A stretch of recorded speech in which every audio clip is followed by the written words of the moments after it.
Boa tarde, bem-vindo a todos. E antes de iniciar a nossa reunião, vamos fazer aquela invocação tradicional. Para isso, eu peço que fiquem numa posição confortável. Fechem os olhos. Respirem profundamente.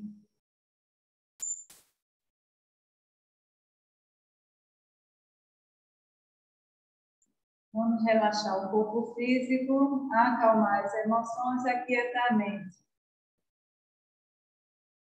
Possam aqueles que são a corporificação do amor imortal abençoar com seu auxílio e orientação esta sociedade fundada para ser um canal para o seu serviço.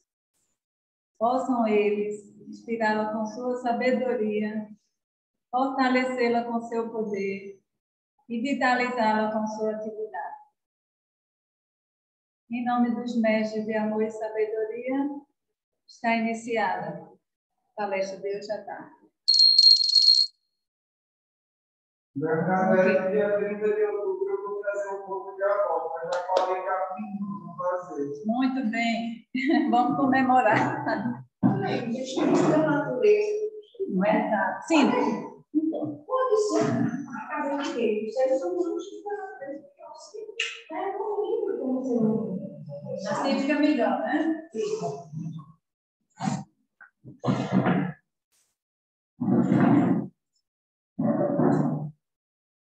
Bom, gente, esse tema foi proposto por Rômulo há algum tempo atrás e eu estava em débito com ele, né? E eu fico impressionada, assim, da beleza, sabe, do assunto, da profundidade, de tudo, assim, eu acho extraordinário.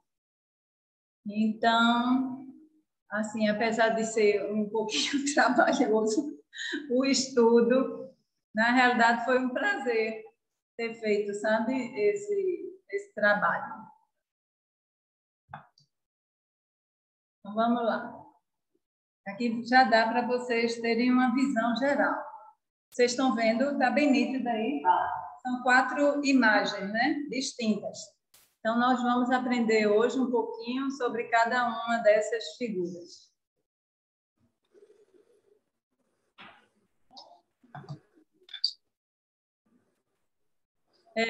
A maior parte desse trabalho que eu fiz hoje, eu extraí desse livro aqui do Leadbeater, O Lado Oculto das Coisas, certo?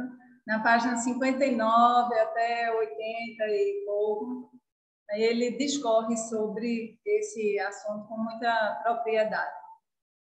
E uma das coisas que a gente tem que ter sempre em mente é essa, né? Que a gente tem que se esforçar para compreender o mais que pudermos acerca do mundo em que vivemos. A gente não deve perder o terreno na marcha da evolução. E a gente está aqui para evoluir, né? Para cumprir um plano divino. Se a gente fica andando em círculos, se atrasa, perde o grupo kármico, e às vezes a gente se angustia com certas coisas, com saudosismo, sem nem saber do que se trata. E uma coisa que Leadbeater sempre reforça é essa questão dos nossos sentidos, que também já foi exposto aqui em outras palestras, né? Os nossos sentidos são os instrumentos através dos quais obtemos informações através dos objetos, acerca dos objetos exteriores. Então, tudo que a gente vê, escuta, sente, palata, né, e aroma, tudo é através dos nossos sentidos. Mas, ao mesmo tempo, eles são imperfeitamente desenvolvidos. Eles captam, portanto, informações parciais. Quando a gente vê alguma coisa, a gente não vê o todo do que aquela coisa é, essencialmente. A gente só vê uma pequena parte que os nossos sentidos estão aptos a captar. O que vemos no mundo que nos cerca está longe de representar tudo o que há para ver, portanto.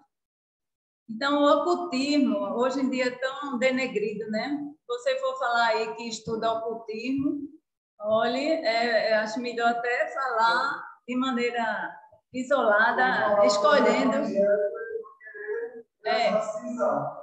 Exatamente. Essa palavra ocultismo deriva da palavra deriva da palavra latina ocultus. É a ciência do oculto. Então, na realidade, nada está oculto de nós, tudo está aqui presente, como diz lá no Caibalo, os lábios da sabedoria estão sempre presentes, é o ouvido do entendimento. Nós é que não temos condições de estar recebendo tudo. Por quê? Porque tudo é muito bem dosado, né? Pelos grandes seres. Na realidade, nada está oculto, a não ser em razão das nossas próprias limitações. E à medida que avançamos em evolução, então o mundo vai se alargando gradativamente, portanto, nós nos tornamos capazes de ver cada vez mais a sua magnitude e a sua beleza. Ocultismo, portanto, é o estudo do lado oculto da natureza, ou melhor, é o estudo da natureza em sua totalidade, e não apenas daquela parte mínima que é o objeto da ciência oficial, né? E ele faz novamente um realce quando ele diz que conhecimento é poder. E para assegurar os melhores resultados, a gloriosa trindade de poder, sabedoria e amor tem que andar de mãos dadas.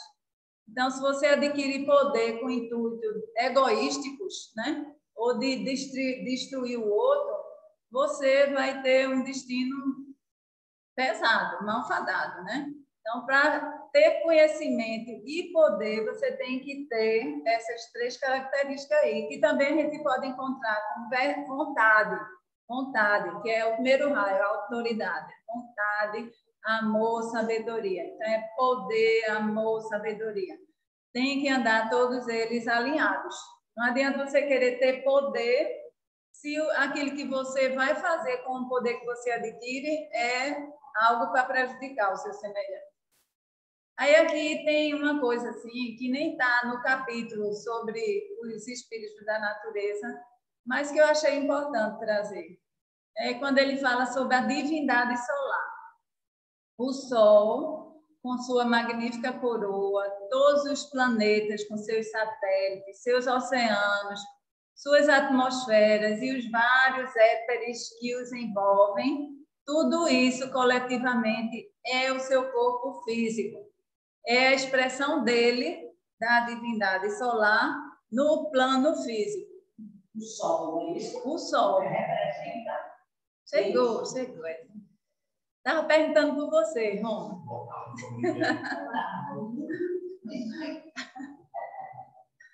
Sim.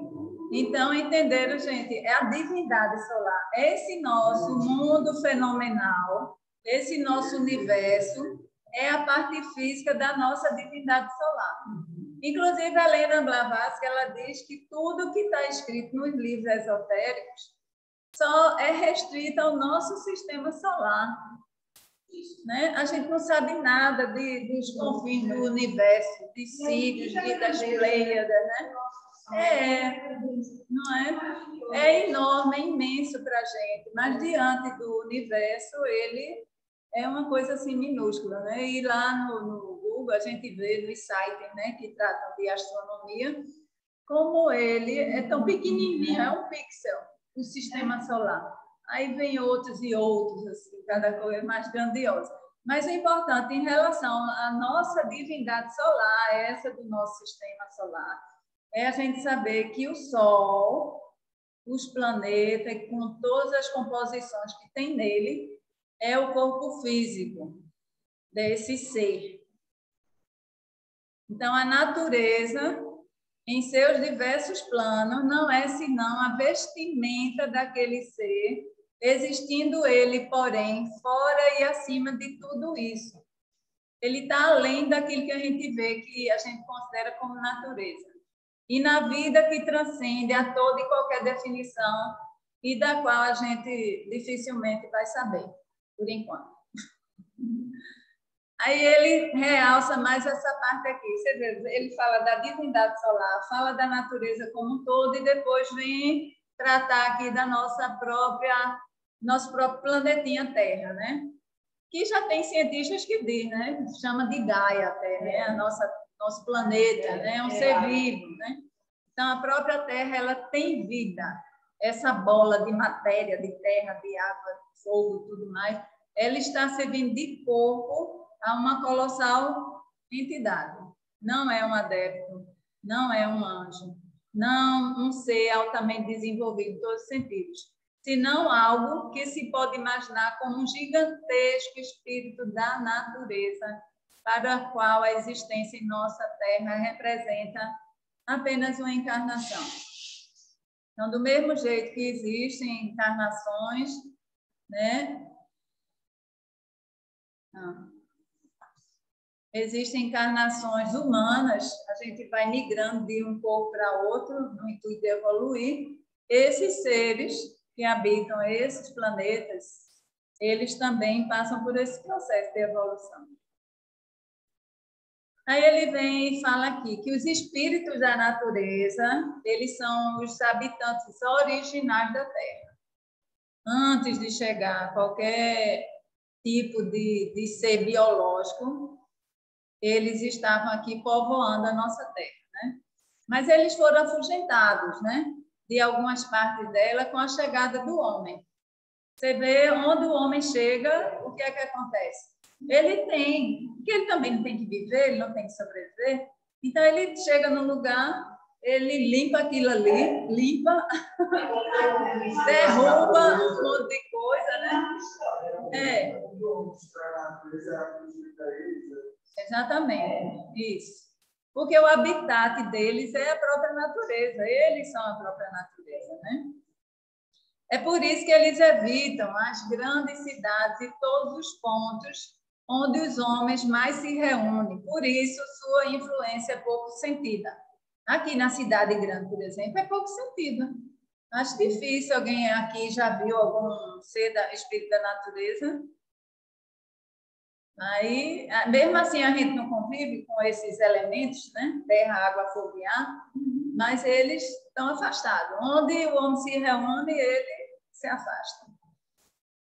Nos recantos tranquilos do interior, nas matas, nas florestas, nos campos, nas montanhas, nos mares, cachoeiras, etc., não tem mananciais de energia e ambiente natural, eles estão presentes. Os espíritos da natureza estão sempre presentes e, apesar de raramente se mostrarem, a sua influência é enorme. Então, vamos ver aqui. Os espíritos da natureza, eles formam uma evolução à parte da evolução humana. Entendeu? Porque tudo na natureza, no universo não é cético, esse nosso universo ele é cético. Ele é unisciência, triplo em evolução e cétiplo em manifestação. Então, aqui no nosso planetinha, os homens, a linhagem humana é uma só. Existem essas linhagens ainda. Uma das outras linhagens, dessas outras 7 linhagens, é a linhagem dos espíritos da natureza. E existem outras ainda, dos Delfos, né? dos elfos, e alguns aí que ainda não está bem conhecido, né? Então, os espíritos da natureza formam a evolução à parte da evolução humana. Eles nunca foram, nem jamais serão membros de uma humanidade como a nossa. Ainda que a vida interna do espírito da natureza, ele provém da mesma divindade solar. Então, todos nós, no momento que surgiu o universo, todos viemos dessa mesma divindade solar. Mas só que a ela deve igualmente retornar. Então, tanto na base, no momento do surgimento, como no ápice do desenvolvimento, tanto dos seres humanos como dos espíritos da natureza, existe esse encontro. Vocês podem perguntar, viu, gente? Não esperem o final. Então, essa corrente dos espíritos da natureza, depois do estágio na mônada mineral, reveste de matéria etérea, que existe no interior da Terra, vivendo dentro da rocha sólida. Esse tipo aqui, entendeu? Aí você diz, mas como é que pode ter seres dentro da rocha? Criaturas dotadas de corpo etéreo não encontram obstáculos na substância da rocha para o seu movimento e suas percepções. A matéria sólida é o seu habitat natural. Só para assim, exemplificar esse dado. Sim. Eu me lembrei de um fato, vou contar bem rápido. Lá em casa tem uma pedra grande. E aquela menina de Rose, ela fica com sério e fica comigo. Nesse dia ela dormiu em casa. E aí, quando acordamos, tanto eu como ela, não estávamos satisfeitos. Nem tínhamos dormido, nem tínhamos. Aí eu disse a ela, Rose, o que será? Aí ela disse, essa pedra. Essa pedra tem alguém dentro. Aí eu chamei minha sobrinha de Salvador, que era pesquisa com vista de direção. Eu só me dei, eu vou levar ela comigo, para o lugar de onde ela veio. Sim. Então, era um ser que estava enclausurado na pedra. E ela foi, jogou no rio e acabou. Oi. Eu acho legal essa onda de Gaia. Ela se manifesta sempre na corrente feminina, na corrente sempre da reprodução, sempre do renascimento, sempre do surgimento. Então, na própria natureza, por sua história, é fêmea. Ela sempre está em transformação. Se replicando. E uma coisa curiosa entre o homem é que o homem parece que ele é mais edificado com a corrente de cultura. De quê? Cultura. Ele não se contenta com a energia da transformação da energia corrente como é feita na natureza. Aí ele quer fazer uma própria manifestação de uma evolução própria. Aí isso vira tudo e assim se vai.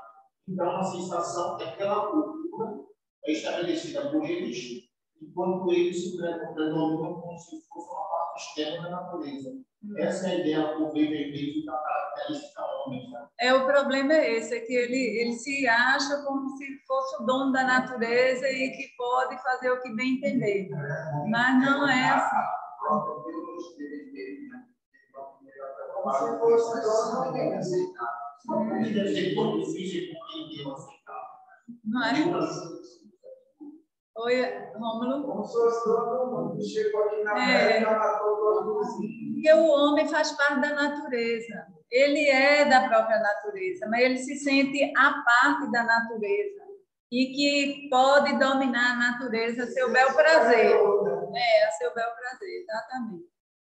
Então, aí uma coisa para ficar bem evidente aqui, ela diz, como é que pode um ser habitar dentro de pedras, de rocha, na crosta terrestre? Quando a gente está aqui, se o celular de alguém tocar, essa energia, ela não atravessou prédios, casas, corpos e tudo mais, e não chega até a recepção aí do seu celular? Do mesmo jeito, é uma questão de frequência vibratória e o tipo de corpos que eles ocupam. E veja que está sendo dito aqui que o corpo dele é de matéria etérea, não é nem astral. Quer dizer, a matéria etérea, como a gente já sabe dentro da teosofia, ela faz parte da matéria do plano físico. O plano físico é sólido, líquido, gasoso e tem mais outras subdivisões dentro que compõem o plano etéreo. Então, eles são compostos de substância etérea. E os nossos olhos, nossos sentidos não são aptos a ver essa substância por enquanto. Aí a gente nega, né, a realidade deles. Esse boneco que vem de novo do rei, não tem um espírito ali dentro, é só um boneco. Não, é só um boneco, é só um artesanato. Eu vou pedir que tem um espírito ali dentro. Não, é artesanato. A não ser que algum mago, provavelmente negro, tenha aprisionado um ali, né? Coisa que não se deve fazer, não se pode fazer. Então, a princípio, em veículos amorfos, quando passam a viver mais próximo à superfície, eles podem se destacar da Terra. Então, quando eles estão nas profundezas assim, ele não tem uma forma definida.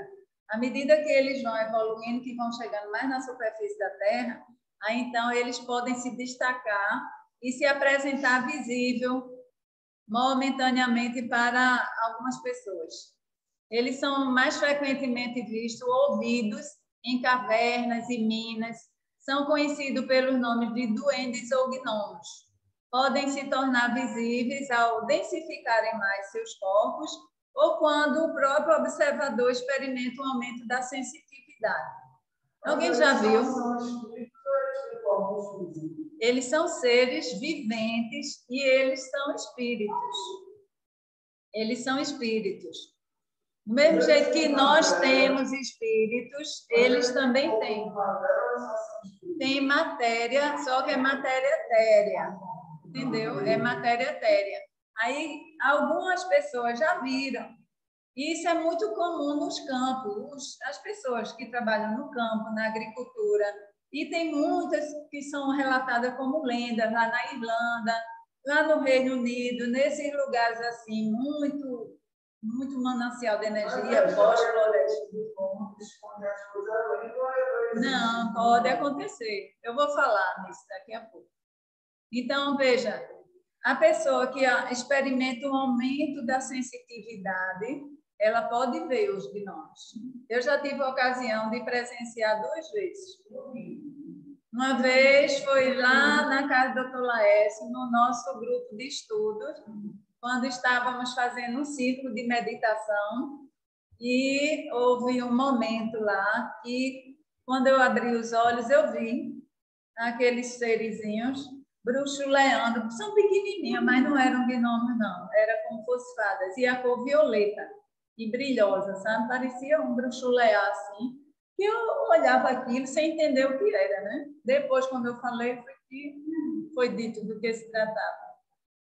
E outra vez foi em São Lourenço, aqui. Nós estávamos numa região assim, bem afastada, com muita mata. E teve um momento que eu vi aqueles raios de luz, assim, correndo, passando, sabe? Eu não cheguei a ver corpo físico nem nada, não. Eu via aquele racha de luz. Vocês já viram os postais, quando são tiradas fotos à noite? Não ficam aquele racha de luz? Os postais das cidades à noite. Era isso que eu via. Aquelas coisas, eu olhava assim. Foi que uma pessoa me falou que se tratava desses espíritos da natureza, né? Os espíritas, eles consideram os gnomos como uma classe inferiorizada. É. Eles vão como uma classe inferiorizada. Isso. Que faz que torna a pessoa se tornar ridículo. Mas não necessariamente, né? É a todos, né? Quando da transferência de vida de um para outro reino, observa-se uma grande amplitude de variações. Há superposições até de reinos, né? Por exemplo, a vida que chegou aos mais elevados níveis do reino vegetal, ela nunca se transfere para a parte ínfima do reino animal, né? Ao contrário, a ingressar, elas já ingressam em um nível bem adiantado. Porque a gente, assim, tem uma imagem de que a evolução através dos planos se dá do mais denso ao mais sutil, e é assim.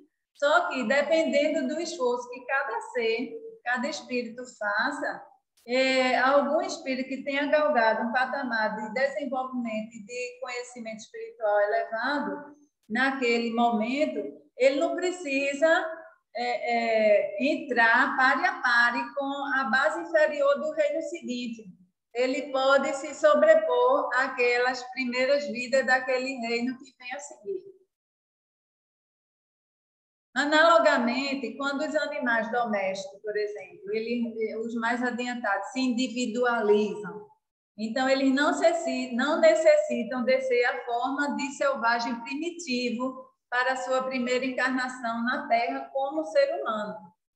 Então, o animal doméstico, no momento que ele se individualiza, e dependendo daquele padrão energético dele de desenvolvimento espiritual, ele não precisa encarnar na sua primeira encarnação no reino humano como se fosse um ser primitivo, assim, bem rude. Nada disso. Ele já pode galgar para um plano mais elevado. Por exemplo, Beré e Jiddu. Vamos pensar em Jiddu. Então, Jiddu, vamos dizer que já tem a oportunidade de, na próxima encarnação, ele já nascer no reino humano. Sim, mas aí ele já passou pelo reino. Ele está encerrando a vida dele no reino animal. Certo. Ele já se individualizou. Certo. Ele sabe que ele é Jiddu. Ele se reconhece como Jiddu. Sim. Quando eu chamo ele, ele atende pelo nome, ele me obedece. Ele já passou por esse plano, já passou pelo vegetal, está no animal. Mas também tem que ver o seguinte em relação aos animais. No reino humano, só evolui para o reino humano, aliás, aqueles que são mamíferos. Então, se você vê, tem tantos animais, né? Tem peixe, tem pássaro, tem tudo, mas só os da classe dos mamíferos é que evolucionam para o reino humano. Então, Jiddu, com todo amor que eu tenho por ele, eu não sei se ele vai ter coeficiente mental de adentrar num reino humano já um pouco, como fosse um homem comum, né? Um de nós, e não como um ser assim mais primitivo, né? Que precise de mais trabalho. Hã?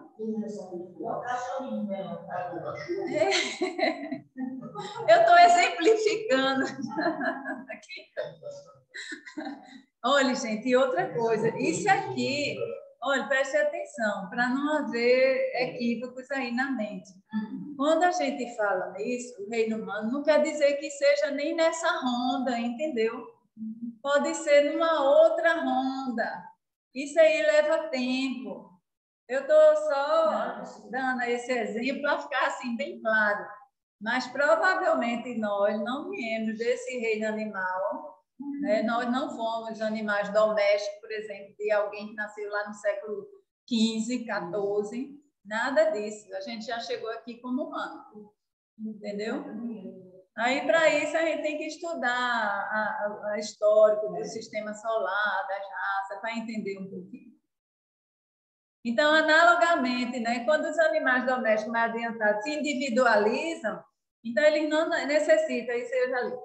Aí, nesses seres, nessas criaturinhas, ele não existe os fenômenos que chamamos nascimento e crescimento. O espírito da natureza ele já nasce adulto. Quando ele migra do plano mineral para o reino etéreo dos gnomos, ele já nasce pronto. Ele já surge adulto, vivem sem fadiga, não necessitam de repouso. Então, é interessante que eu fiquei sem fazer uma explicação aqui. Analogamente, com os animais domésticos, quando ele se individualiza, é porque ele tem contato com os humanos.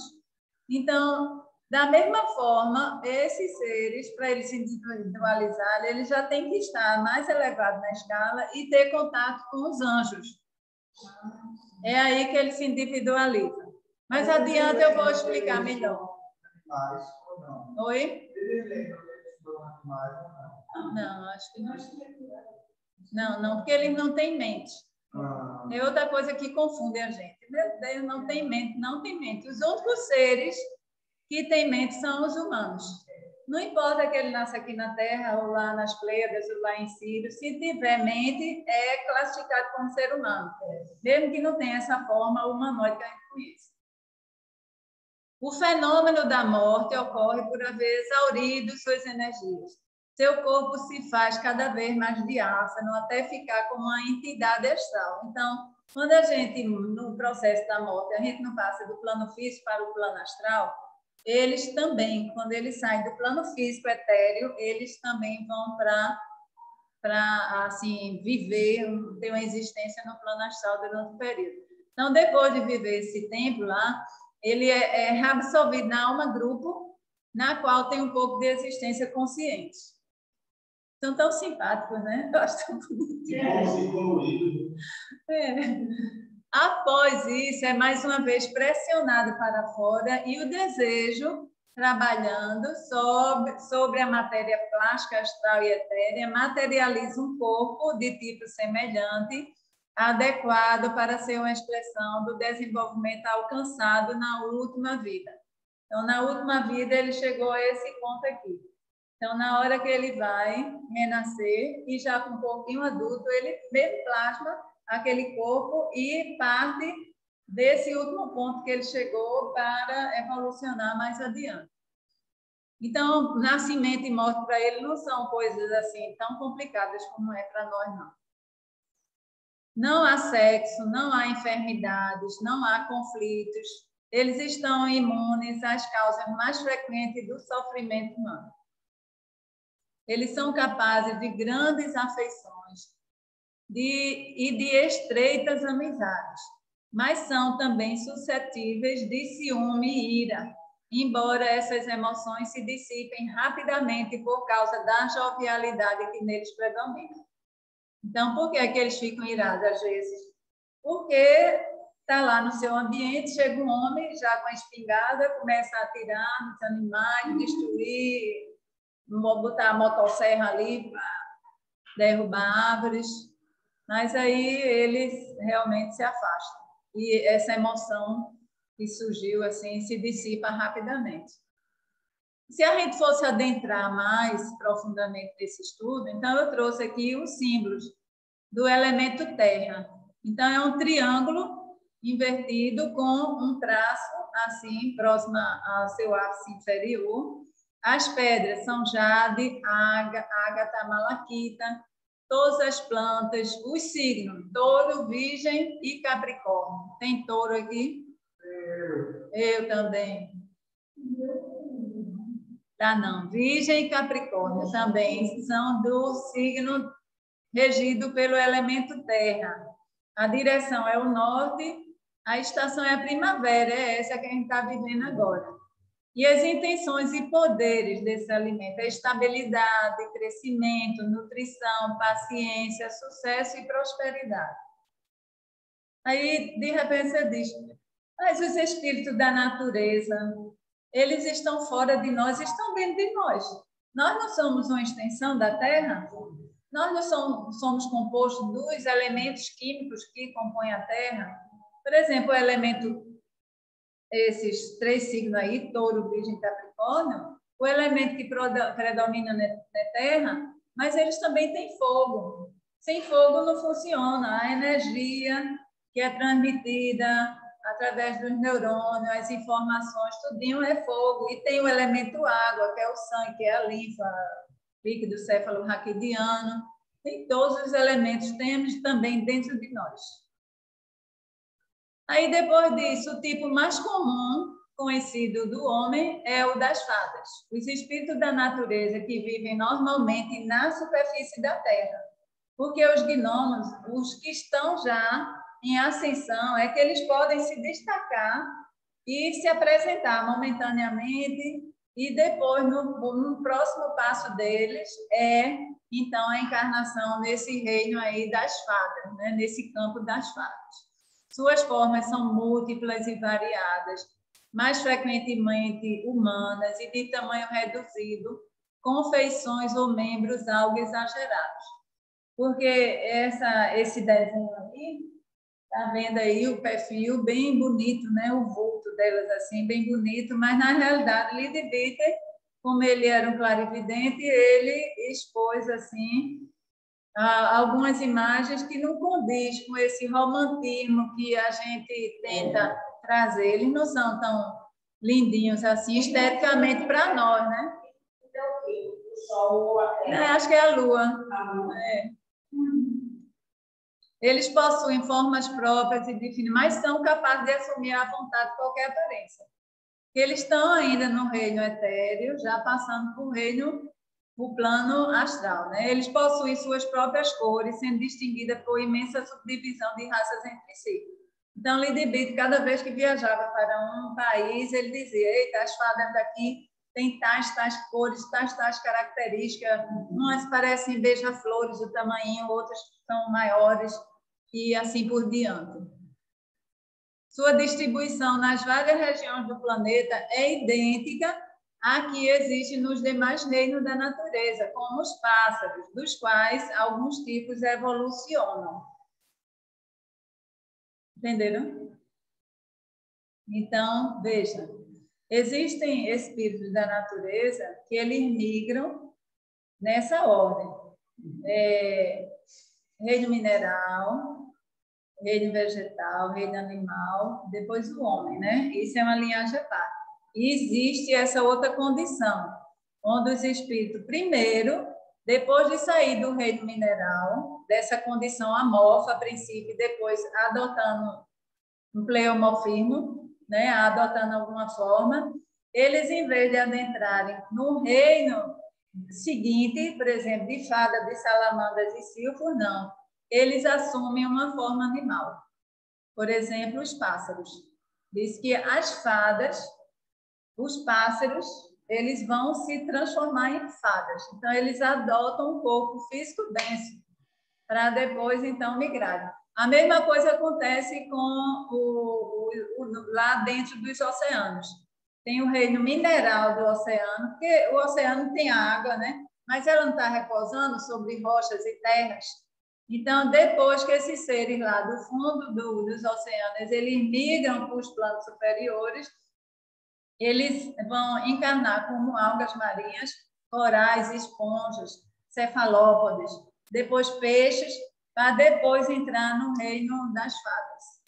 Então, cada vez que você vê um animal marinho, saiba que é o precursor de seres dessa linhagem. As fadas, elas resultam com a luz e o calor do sol, mas também com igual prazer elas dançam a luar, compartilham com a terra sedenta, com as flores e as árvores, a satisfação de sentirem a água da chuva cair dos flocos de neve, a calma de uma tarde de verão soprada do vento. Admiram com forte intensidade a beleza de uma flor, de uma árvore, a delicadeza de sua cor, a graça de sua forma, e demonstram ardente interesse em todos os processos da natureza, no circular da seiva, no entreabrir dos botões, na formação em queda das folhas. Prestam muita atenção à vida dos pássaros, dos insetos, ao chocar dos ovos, ao abrir das crisálidas, e acompanham alegremente o movimento dos esquilos, das lebres, das poças. Então, elas sempre estão assim, feito nuvenzinhas, sabe, de fadas, acompanhando todos esses processos da natureza. O corpo da fada, ela absorve a nutrição à medida que precisa, né? Eles, sem dificuldade, sem restrição, do éter que o circunda, do prana.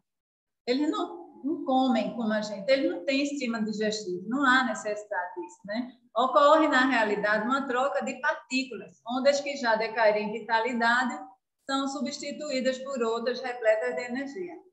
Elas obtêm da fragrância das flores um prazer análogo ao que sente o homem com o sabor do alimento. O aroma é mais do que uma questão de olfato ou gosto. Elas ficam impregnadas na sua própria estrutura etérea. A estrutura interna de seus corpos é como um disco de névoa e, por isso, não podem ser danificados e nenhum calor ou frio lhes são penosos. Aí vocês veem esse modelinho de fada, né, que tem aí. Ah, achei tão graciosa. A maioria dos espíritos da natureza, a maioria não gosta do ser humano por esses serem destruidores da natureza, onde chegam, a expoliam e a destroem. Então, eles estão ali vivendo, pululando, alegre, né? Aí o homem chega... Mas o homem também tem direito, né, gente? A gente tem que ver isso. É a maneira como é feita, né? Por exemplo, teve um condomínio lá em Aldeia, que eu soube, que uma construtora aí comprou um determinado terreno e, de imediato, derrubou 40 jaqueiras. Um assassinato, né? Um absurdo. Em vez de preservar ao máximo, não, passaram a serra. Não sabe, né? A importância de uma árvore, né? A questão da troca, do autor e do seu, né? E não só isso, porque a árvore em si, ela é do reino humano. Sim. É da linhagem humana. Eu entendo. Fisicamente, exato. Aí agora a gente vai lá para o fundo do mar, para os oceanos. Essa onda de vida, né, quando ela se acha ao nível mineral, ela manifesta-se não só nas rochas aqui da superfície sólida da Terra, né, mas também lá nas águas das profundezas dos oceanos. Os habitantes dessas profundidades médias são as ondinas.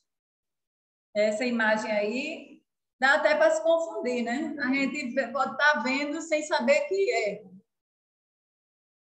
No oceano, há uma corrente de vida que, após deixar o reino mineral, roça o reino vegetal. Aí vem aquilo que eu já falei, sob a forma de algas marinhas, em seguida dirigem-se, passando pelos corais, esponjas, os enormes cefalópodes das águas meio profundas, para a grande família dos peixes, e só posteriormente é que se integram na classe dos espíritos da água. Então, os peixes, eles são os antecessores dos espíritos da água. O terceiro estágio consiste em se unirem à imensa legião dos espíritos da água que pululam nas vastas planícies do oceano com sua vida jovial. Alguns dos tipos inferiores não agradam ao senso estético, né? Mas isso ocorre igualmente com as espécies inferiores dos répteis e dos insetos. Aqui também não é assim? Não tem animais que a gente não se agrada, né, de ver? Uma laranha caranguejeira. Ou uma lagarta, né, daquela de pelos. Eu acho tão bonitinha a lagartixa, eu posso lagartixa. A barata, né, e seres assim dessa espécie, né? Não são nojentos, né? Assim, esteticamente não são interessantes. Do mesmo jeito acontece com os espíritos da natureza. Mas veja, há tribos, há espécies ou tipos não desenvolvidas de aspectos grosseiros e naturalmente sua aparência corresponde ao seu estado de evolução. Daqui a pouco eu falo das sereias. Como o nosso mundo ele é dual, tudo no nosso universo não é dual, não só existe coisa boa, tem coisa ruim, tem o seu oposto. Né? Aquele símbolo do TG, o escuro com um pontinho branco, o branco com um pontinho escuro, é assim tudo, e nesse reino também dos espíritos. Né? Então, como o nosso mundo é dual, existe o espírito da natureza, que se aproximam voluntariamente do homem no intuito de absorver emanações etéreas, degradantes, né? Não apenas provenientes de sangue, carne em decomposição, mas também de explosões de ira, de luxúria, de medo, etc. Isso aí mesmo eu desconhecia. Eu vim saber com esse estudo aí, né, no livro de Lydie Beach. Então, esses espíritos, à medida que eles se degradem e veem que o homem é um grande produtor dessa degradação, aí eles ficam nas proximidades do homem, justamente para absorver essas energias negativas. Casos houve em que, devido a alguma hostilidade ou intromissão indébita, eles reagiram com uma represália direta. E para repelir o importuno, ele prepara ali ardis, travessuras, desviam, faz ele andar em círculos, causa miragens. Eu me lembro bem de Norma falando que certa vez uma chave lá da casa dela sumiu e não teve jeito. Foi aquela busca em todos os cantos e recantos, nas bolsas, e não encontrou. A gente sabe que Norma mora no subúrbio, né? Numa granja, um sítio, né? Um sítio. Então, ela atribui que esse sumiço dessas chaves foi por conta de um elemental. Tanto é que, dias depois, a mãe dela foi visitá-la e, de repente, a chave caiu assim, do nada. Aí ela entendeu que tinha sido uma dessas criaturinhas travessas, né? Fazendo suas malandragens. Aquela história, travessuras ou gostosuras, né? Eu acho que tem a ver também com esses elementais. Aqui, no caso, as sereias, no momento que os homens começam a invadir o seu espaço, elas, no intuito de afoguetá-los, né? E destruí-los mesmo. O que é que elas fazem? Elas, da cintura para cima, faziam uma aparência, plasmavam uma aparência sedutora, cantava e para justamente sucumbir aquelas pessoas não frequentarem mais. Fala muito isso. No canto das sereias, não é? a travessia, né?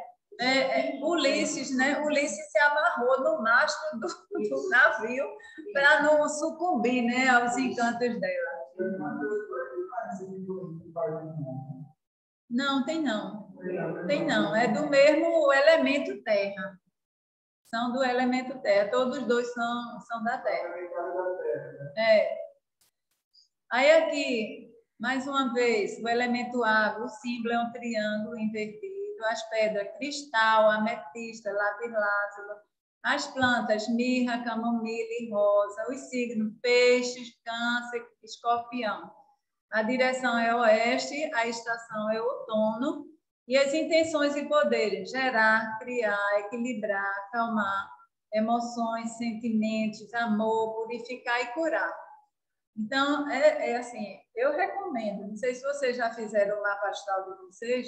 No mapa astral tem dizendo até o percentual de elemento que você tem na sua estrutura.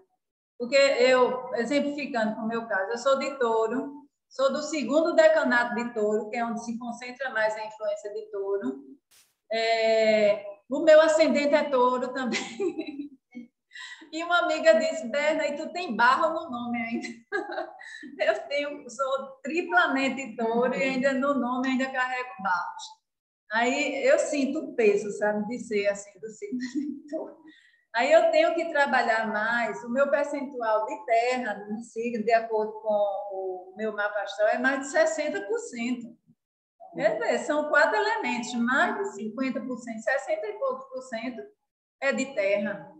Aí eu tenho que me aproximar mais da água e do ar e trabalhar com esse elemento. Aí, de repente, eu posso estar usando uma rosa, posso estar usando um vestido rosa, posso estar usando um cristal para, assim, evocar, né, esse tipo.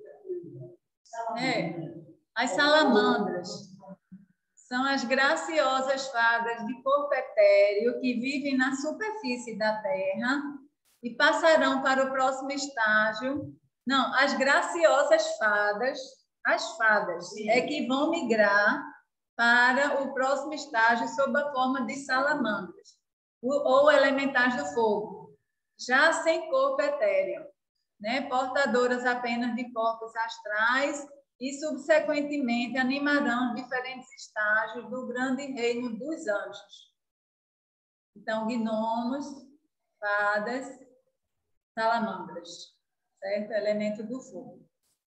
As salamandras estão presentes nas chamas do fogo, nos vulcões, no sol e no calor dos corpos.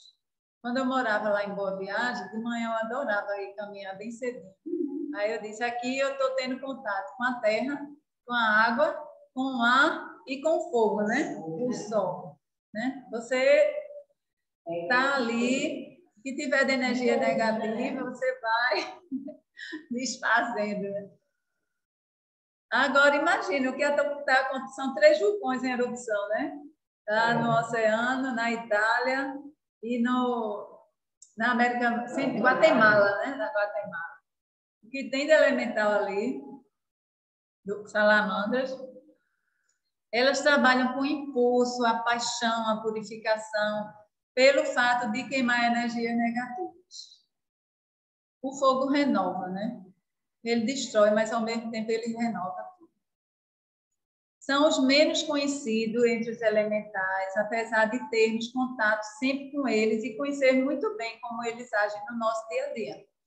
Mesmo jeito que os outros elementos, as terras, as pedras, a água, o ar, a gente todo dia usa fogo. A gente vai fazer a comida da gente, a gente está usando fogo. A gente acende uma vela, está utilizando fogo. A gente liga um aparelho elétrico, tem energia ali, tem fogo. Eles têm aparências semelhantes a serpentes, dragões, lagartos, podem ser enormes e imponentes, e estão sempre em chamas. Então, na fogueira de São João, vocês fiquem olhando uma fogueira assim, ou qualquer incêndio mesmo. De repente tem aquelas formas assim, que se confundem. Tudo que tocam viram cinzas e seu poder de destruição é implacável. Então, eles não têm, assim, o livre-arbítrio, não tem senso moral como a gente.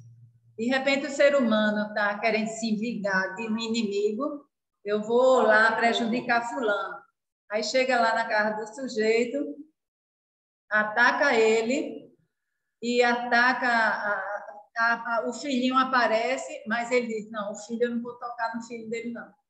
Já se for o fogo não quer saber, ele sai assim, ó, destruindo tudo, não tem como considerar nada, não leva em consideração nada. Como todos os outros elementos, podemos encontrá-lo também dentro de nós mesmos, tanto estruturalmente, como no calor das emoções e dos sentimentos.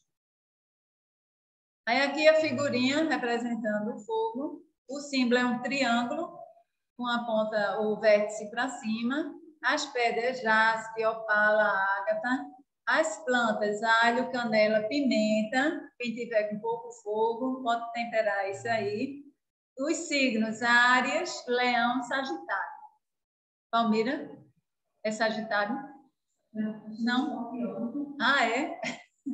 Direção é sul, a estação é o verão, por isso que é tão quente. As intenções e os poderes, a iluminação, é criatividade, amor, paixão, sexo, realização, proteção, confiança e inspiração.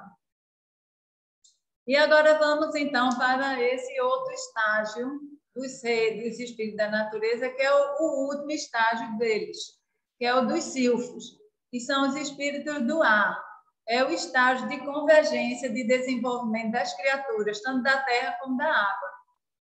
Está acima de todas as outras, do fogo, né? Seu corpo é de matéria astral e possui inteligência elevada. É por isso que as pessoas que são do signo que tem ar predominando são pessoas que têm um QI mais elevado. Ele surge o desejo de individualizar-se, de tornar-se uma alma imortal. Como consegue individualizar-se? É associando-se com os membros do estágio imediatamente acima deles, que são os anjos astrais.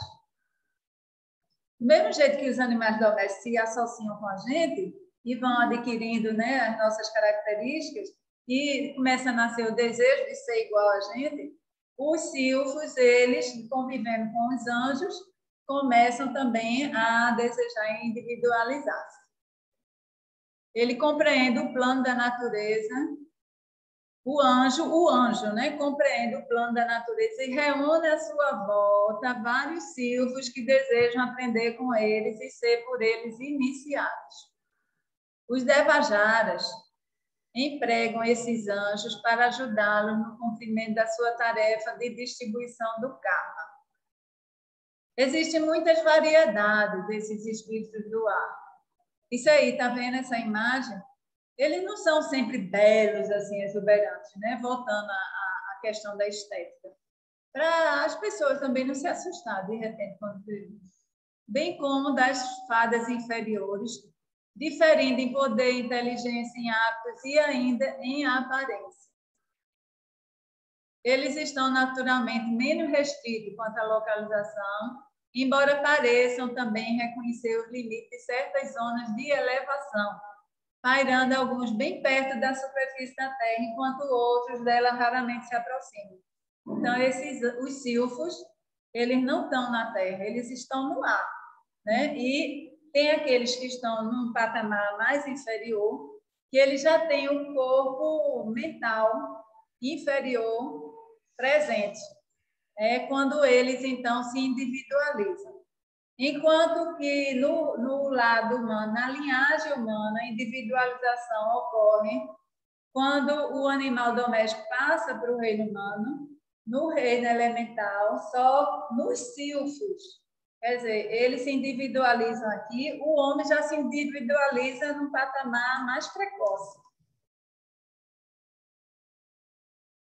E assim, eles estão menos restritos à localização, porque Elizabeth disse que tem fadas que são específicas de determinadas regiões, né? Tem umas características de cor, de forma.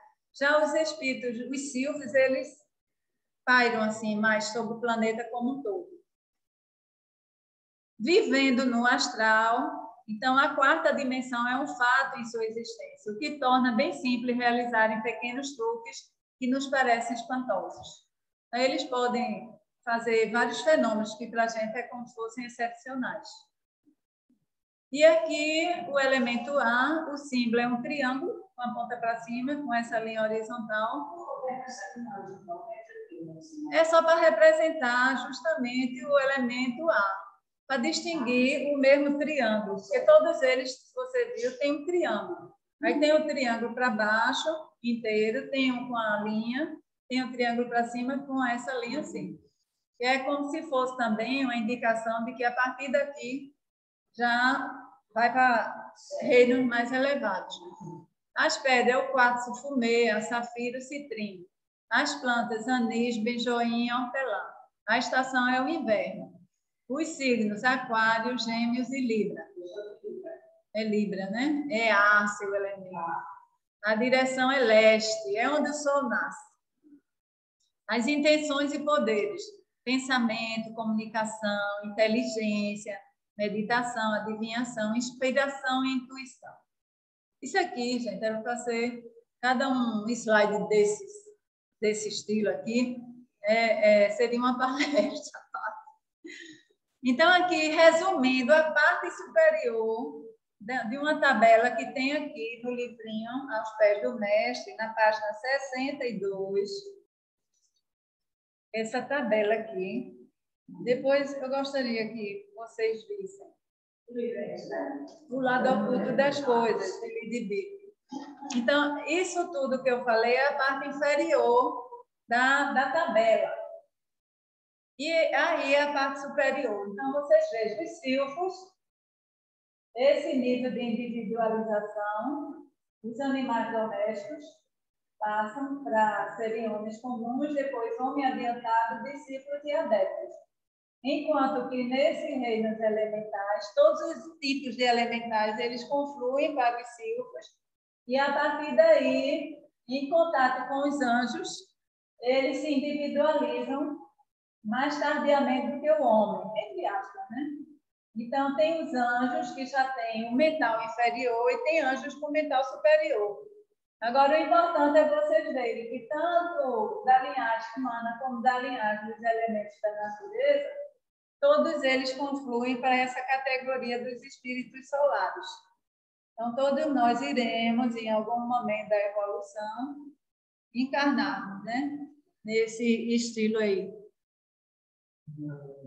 Existem, assim, nem tudo é tão rígido dessa forma, né? Tanto é que a gente viu que, por exemplo, um ser, um ente, né, que está encarnando uma árvore, uma sequoia, um jequitibá, um cedro, né, que são árvores centenárias, né? Eles já experimentaram tantas coisas na vida que quando ele passa para o reino animal, ele não vai para as classes inferiores do reino animal. Ele já nasce no topo do reino animal, né? Então, eles, do mesmo jeito, um ser, um homem adiantado, melhor ainda, um adepto, ele pode chegar a um momento que ele pode dizer: eu não quero mais encarnar no reino humano, eu quero migrar para o reino angélico. Que dizem que foi isso que aconteceu com Nossa Senhora, né?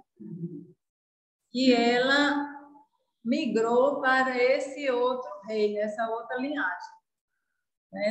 Quem assistiu à palestra de Osmar de Carvalho, lá em 2016, lá no Vila Rica, lá no Vila Rica, no domingo, no último dia do simpósio, ele falou sobre isso.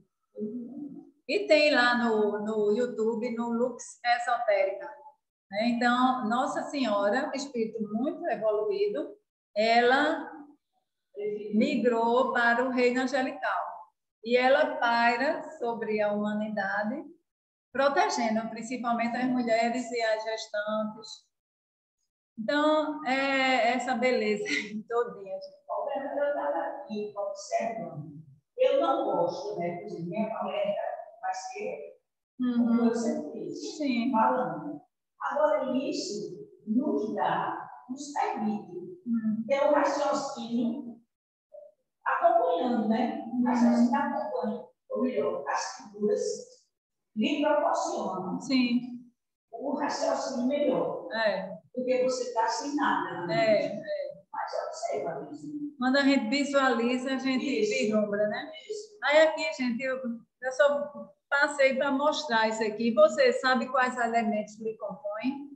Aí tem os elementos que compõem cada um de nós. Aí, como eu disse, eu sou triplamente todo, né? Então, o meu símbolo é esse quadrado amarelo com outro quadrado amarelinho dentro. Já quem tem terra, que é o quadrado amarelo com A, tem o elemento terra, o quadrado amarelo com o símbolo azul. Tem terra com água e tem terra com fogo. Então, dependendo dessas características, a pessoa é totalmente diferente. A pessoa pode ser touro, eu sou touro, o Romulo é touro, mas a gente é diferente. Por quê? Porque existiram condições adequadas para que outros elementos entrassem na nossa composição. E aqui, essa bola azul é o elemento a meia-lua é água e o triângulo vermelho com a ponta para cima é fogo. Aí, então, para encerrar, estudar sobre esses seres, os espíritos da natureza, leva-nos a compreender que existem outras linhas de evolução no cosmos.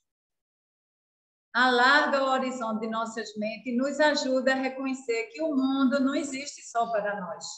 E que o nosso ponto de vista não é o único e nem mesmo o mais importante. Existem outras linhagens de seres também evolucionando no nosso universo. Demonstra a todo homem de preconceitos que as outras raças, tão boa quanto a dele em todos os sentidos, podem, no entanto, diferir amplamente dela em muitos aspectos. Ele tem seres que não têm sexo e, mesmo assim, se reproduzem, né? Eles são ignorantes do que seja essa nossa peleja da vida. Ter que acordar às 5 horas, tomar café, sair, pegar ônibus, ir trabalhar, e ter dinheiro para comprar as coisas, sobreviver. É tudo da natureza. Porque o elemento deles não requer que eles, para manterem a bateria cheia, né, que eles gastem suas energias trabalhando. Então, eles absorvem o prana diretamente. São isentos de medo. Aprender isso pode ajudar-nos a ver um pouco mais das múltiplas facetas da divindade solar e, portanto, ensinar-nos a lição de modéstia e de caridade, como também a liberdade de pensamento. E aqui, nesse último slide, aí eu repito aquilo que eu já disse antes. O universo ele é uno em essência, é trino em evolução. Quais são as evoluções? É a evolução física, evolução intelectual e evolução monádica, né? O espiritual. E Norma, eu me lembro muito dessa palestra de Norma, né? Evolução física, mental e espiritual. E exceto em manifestação. Por exemplo, 7 dias na semana, 7 cores do arco-íris, 7 notas musicais. Então, tudo aqui nesse nosso universo ele é cétuplo. Aí a gente conhece 4 dos 7 elementos do universo. A gente conhece terra, água, fogo e ar. Mas existem mais 3 que a gente desconhece. Não sei se é elemento. Aí eu pergunto eu fiz essa interrogação, né? Que outros seres os habitarão? E já é tão surpreendente para nós. E eu afirmo, inacreditável. Não precisa acreditar. Né? Aqui não é questão de crença, não. Cada um que tenha, né, suas vivências e amplia aí sua sensitividade. E imagine que outros tipos de seres, quais são esses outros 3 elementos e quais são os seres que habitam nesses outros 3 elementos. Já é tão extraordinário a gente saber dos 4 elementos. Fico imaginando que seres seriam esses, nesses outros 3 elementos que existem no universo e que ainda é desconhecido para nós. Terra, água, ar e fogo. Aí tem o éter, é o 5º elemento. Agora, os 2 outros eu não sei. Inclusive, eu tenho uma oração que pede a cada um desses elementos. E o éter certo. é bem sutil. Aí deve ter seres que habitam exclusivamente nesse elemento. Entendeu? Pronto, gente. Querem fazer alguma pergunta? Não? Não saber desse povo, saber. Essa figura do leão significa força? Esse aqui? Sim. Exatamente. Força, poder, amor, expansão, luz. Lembra-se, você assistiu às Crônicas de Nárnia? Assisti. Aí, quando eu vi essa imagem aí, eu me lembrei do filme e do que aquele leão representava no filme, né? Aí eu achei muito apropriado colocá-la aqui no final. Gente, obrigada. É aqui. Berna, obrigado mais uma vez, viu? Berna,